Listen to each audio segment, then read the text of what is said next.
Recording by Tig Hines. David Copperfield by Charles Dickens. Chapter 64.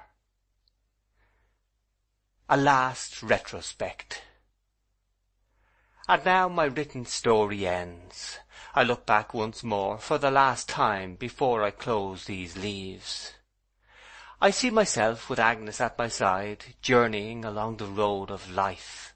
I see our children and our friends around us, and I hear the roar of many voices, not indifferent to me as I travel on. What faces are the most distinct to me in the fleeting crowd? Lo, these, all turning to me as I ask my thoughts the question. Here is my aunt, in stronger spectacles, an old woman of 80 years and more, but upright yet, and a steady walker of 6 miles at a stretch in winter weather. Always with her, here comes Peggotty, my good old nurse, likewise in spectacles, accustomed to do needlework at night very close to the lamp, but never sitting down to do it without a bit of wax candle, a yard measure in a little house, and a work-box with a picture of St. Paul's upon the lid. The cheeks and arms of Peggotty, so hard and red in my childish days, when I wondered why the birds didn't peck her in preference to apples, are shrivelled now, and her eyes that used to darken their whole neighbourhood in her face are fainter, though they glitter still. But her rough forefinger, which I once associated with a pocket nutmeg grater, is just the same, and when I see my least child catching at it as it totters from my aunt to her, I think of our little parlour at home, when I could scarcely walk. My aunt's old disappointment is set right now. She is godmother to a real living Betsy Trotwood, and Dora, the next in order, says she spoils her. There is something bulky in Peggotty's pocket.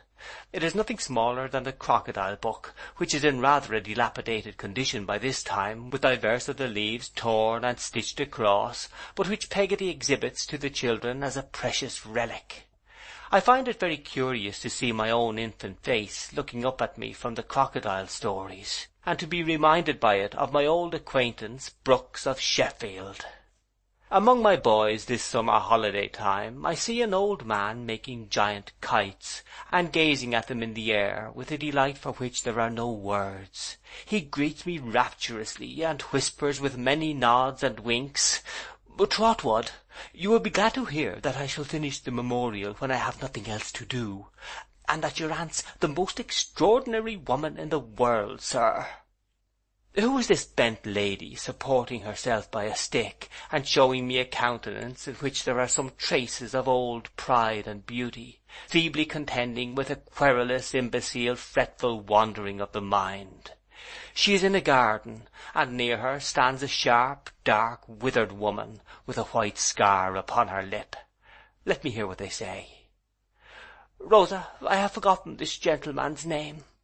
Rosa bends over her, and calls to her, "Mr. Copperfield." "I am glad to see you, sir. I am so sorry to observe you are in mourning. I hope time will be good to you."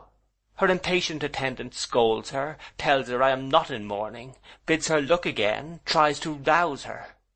"You have seen my son, sir?" says the older woman. "Are you reconciled?" Looking fixedly at me, she puts her hand to her forehead and moans. Suddenly she cries in a terrible voice, "Oh, Rosa, come to me!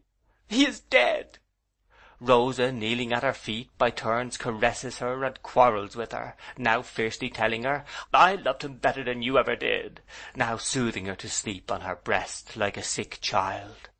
Thus I leave them, thus I always find them, thus they wear their time away from year to year. What ship comes sailing home from India, and what English lady is this, married to a growling old Scotch Croesus with great flaps of ears? Can this be Julia Mills? Indeed it is Julia Mills, peevish and fine, with a black man to carry cards and letters to her on a golden salver, and a copper-coloured woman in linen, with a bright handkerchief round her head, to serve her tiffin in her dressing-room. But Julia keeps no diary in these days, never sings affection's dirge, eternally quarrels with the old Scotch Croesus, who is a sort of yellow bear with a tanned hide. Julia is steeped in money to the throat, and talks and thinks of nothing else. I liked her better in the desert of Sahara. Or perhaps this is the desert of Sahara, for though Julia has a stately house and mighty company and sumptuous dinners every day, I see no green growth near her, nothing that can ever come to fruit or flower.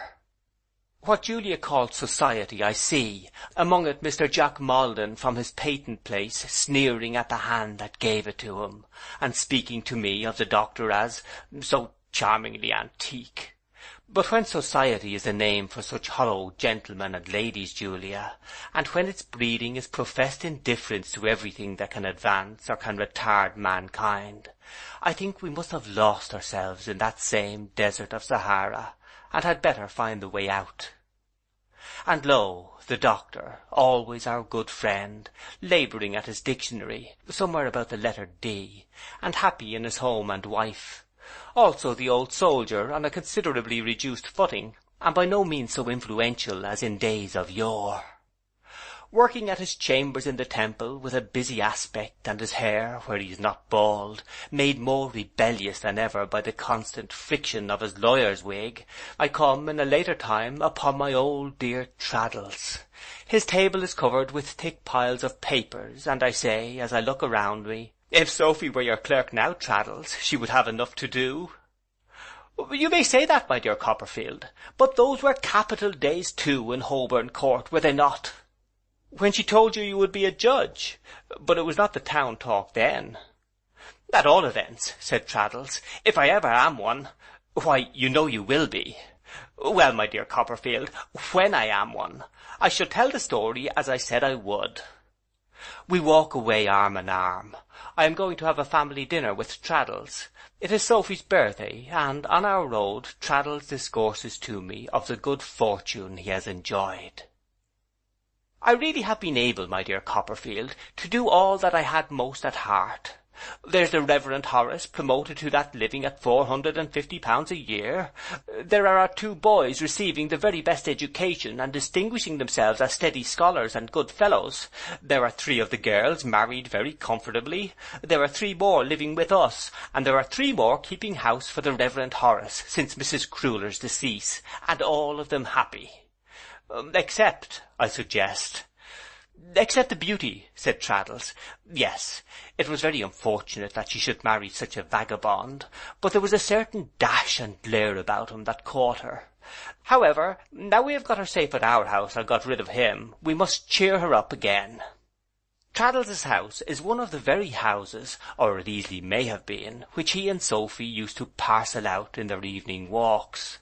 It is a large house, but Traddles keeps his papers in his dressing-room and his boots with his papers, and he and Sophy squeeze themselves into upper rooms, reserving the best bedrooms for the beauty and the girls.